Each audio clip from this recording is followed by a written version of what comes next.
প্রশাসনের নির্দেশিকা অনুযায়ী শুক্রবার থেকে ইটাহারের সরাইদিঘি মোড়ে চালু হলো নতুন বাস স্টপ। নতুন বাস স্টপে মাথার ওপরে ছাদ ও বসার জায়গা পেয়ে বহু নিত্যযাত্রী খুশি হলেও চৌরঙ্গি মোড়ের পরিবর্তে সরাইদিঘিতে বাস স্টপ স্থানান্তরের কারণে প্রথম দিনে অনেক যাত্রী বিভ্রান্তির মধ্যে পড়েন। এদিন সকাল থেকেই সার্ভিস রোড দিয়ে সরকারি ও বেসরকারি সমস্ত বাস চলাচল করতে দেখা যায়। পাশাপাশি জাতীয় সড়ক দখল করে টোটো দাঁড় করিয়ে যাত্রী ওঠানামা বন্ধ করতে টোটো চালকদের কড়া ভাষায় সতর্ক করে দেওয়া হয় জরিমানার হুঁশিয়ারি। ইটাহারের চৌরঙ্গি মোড় এলাকায় সরকারি বাস টার্মিনাস তৈরির পর থেকে শুধু চাচল ও বালুরঘাটগামী বাস প্রবেশ করত টার্মিনাসে। পাশাপাশি রায়গঞ্জ ও মালদহগামী অধিকাংশ বাস টার্মিনাসে না ঢুকে জাতীয় সড়কের ওপর দাঁড়িয়ে যাত্রী ওঠানামা করাতো।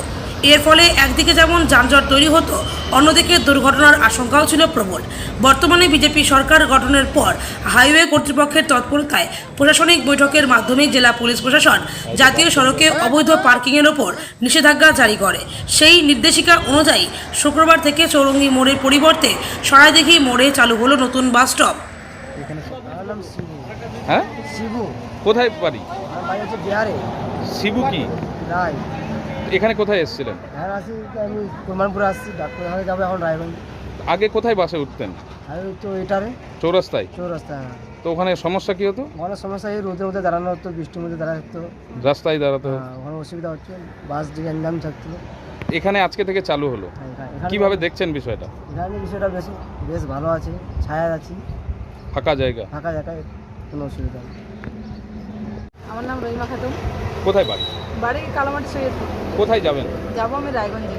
এখানে বসে আছেন, এতদিন তো চৌরাস্তায় ন্যাশনালে দাঁড়াতে হতো রোদ্রের মধ্যে দুর্ঘটনার প্রবণতা নিয়ে, এখন এখানে দাঁড়াচ্ছেন, মাথার উপর ছাদ আছে, কি অবশ্যই। বলবেন? না, ভালো আছে, যেটা হচ্ছে সবার জন্য ভালোই হয়েছে। আগে কি সমস্যা হতো? আগে রৌদ্র বৃষ্টির মধ্যে সমস্যা হতো, ন্যাশনালে ছাতা নিয়ে দাঁড়িয়ে থাকতে হতো বৃষ্টির মধ্যে রৌদ্রের মধ্যে। এখন এটাতে সুবিধা হচ্ছে। হ্যাঁ, অবশ্যই সুবিধা আছে। কোথায় যাচ্ছেন গাড়ি নিয়ে? রায়গঞ্জ।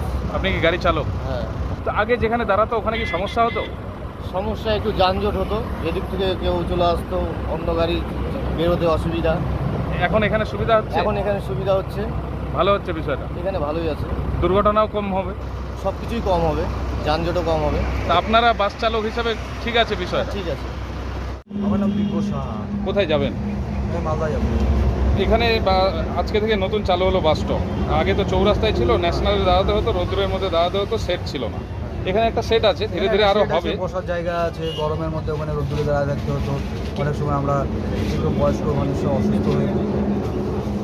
যাই হোক, এটা একটা সুবিধাই হয়েছে। কিছু কিছু দিকে তো সব দিকে তো আর 100% সুবিধা পাওয়া যাবে না। কিছুটা সুবিধা হয়েছে, কিছুটা সুবিধা হয়েছে, সুবিধা মিলিয়ে। সুবিধা হয়েছে।